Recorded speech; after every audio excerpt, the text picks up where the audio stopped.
I'll keep my distance. I'll call you. Promise? Promise. Good night. Good night.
The file on Devlin continues in a moment on the Hallmark Hall of Fame.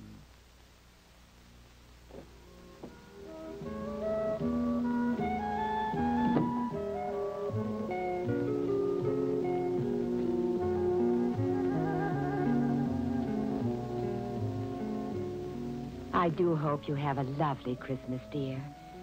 I know I sound like an anxious mother, but I don't know how you can stand to live alone that way, with no one to look after you. I can't wait to tell you all about it.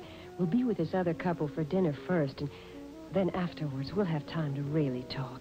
I miss our Thanks for your help in putting over our biggest holiday season ever. See you at the office, bright and early. We don't want any grass growing under our feet after such a I'm great... so sorry you missed my wedding. John's simply dying to meet you. He's just marvelous about all my old friends and says he hopes... Merry Christmas to the best boss I ever had. I'd love to see you one of these days. Don't you ever get over this way? I do love it here in Buffalo, but it is... I just can't believe you're still not married. But I have just the girl for you. A really sweet girl. Not pretty, but a nice disposition. And Hey, you remember our last leave in Tokyo and that great party? Well, guess who I ran into the other day? The redhead, yeah. And she remembered me. How about that? Well, till next year, buddy. Merry Christmas. It's nice to know what happened to the old gang, even if it's only once a year. So if you write old friends only at Christmas, it makes all kinds of sense to give it your best. That's why Hallmark has so many different ways of saying Merry Christmas. Great cards that range from the warmth of traditional greetings to the lighthearted humor of today. Hallmark cards, when you care enough to send the very best.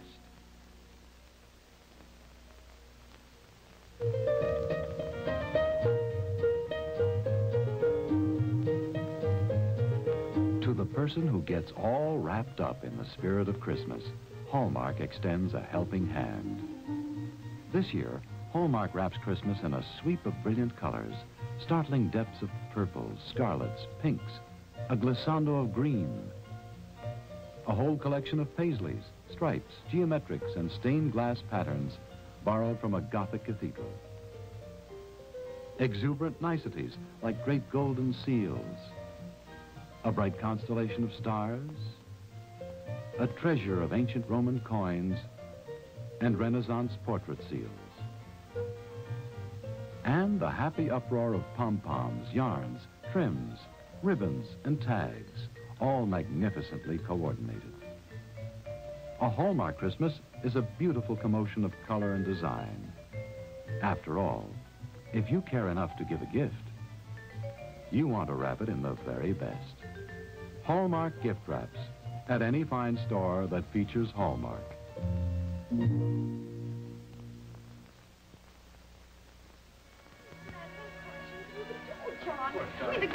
broke. He came running right after me. He had on a dark raincoat and I had black leather gloves. Well, that settles it. You're not going back to that studio. Oh. I'll send for your things tomorrow. Here, drink this. Oh. It'll steady you. Mm. Are you all right now? Mm. I can always cancel dinner. No, just give me a minute to get myself collected. Oh. You know, I think Ken's right. There is some connection between the burglaries and Daddy's disappearance.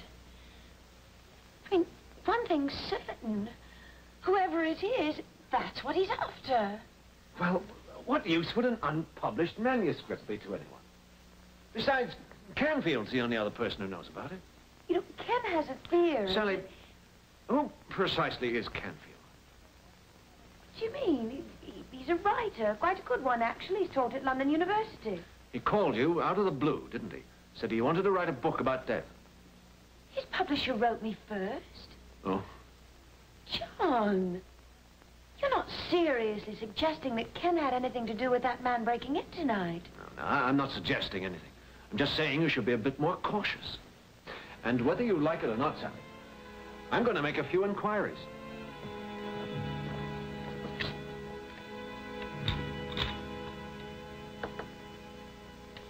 Very excited. And I heard on the radio that there was going to be a parade. You know, that's all. There was going to be a parade. And I said to my cousin Carolyn, it was a slug, really.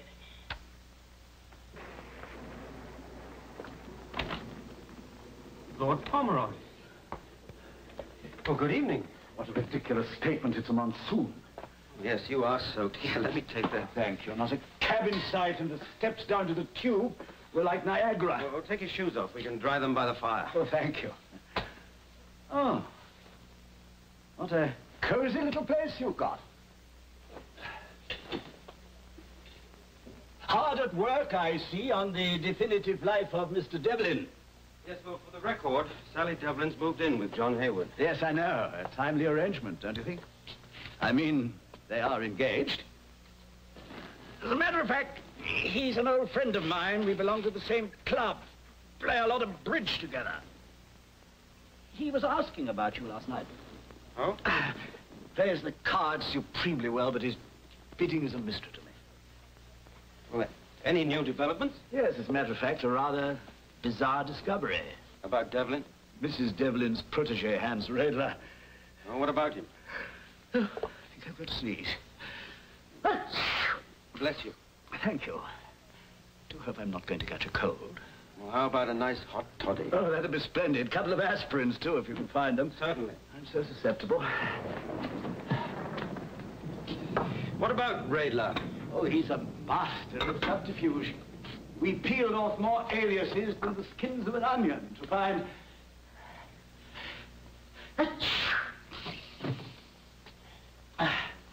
Oh, that's most refreshing. Oh, what a cozy little kitchen. What did you find? He's the husband of that talkative female who defected from the Soviet embassy in Washington. Tatiana, what's her name? Kogan. He was born Alexander Vasilyevich Kogan. Are you certain? Quite. What the devil's he doing up at Saint-Martin? Blackmailing the Chatelaine, most likely. Now, come on, be serious. I want to know. I don't see the connection between him and Mrs. Devlin. Thank you. Oh, come now. Supposing Devlin's alive. Well, it might be. Supposing the Russians have him stashed away in some fortress. What wouldn't his wife do to get her Nobel Peace Prize winner out of their clutches and back into hers? Careful, it's hot. What more superlative informer could they find than Elizabeth Devlin? She can walk into places that no Russian could get within a mile of. If Devlin's been working for the Russians, maybe that's why he married her in the first place.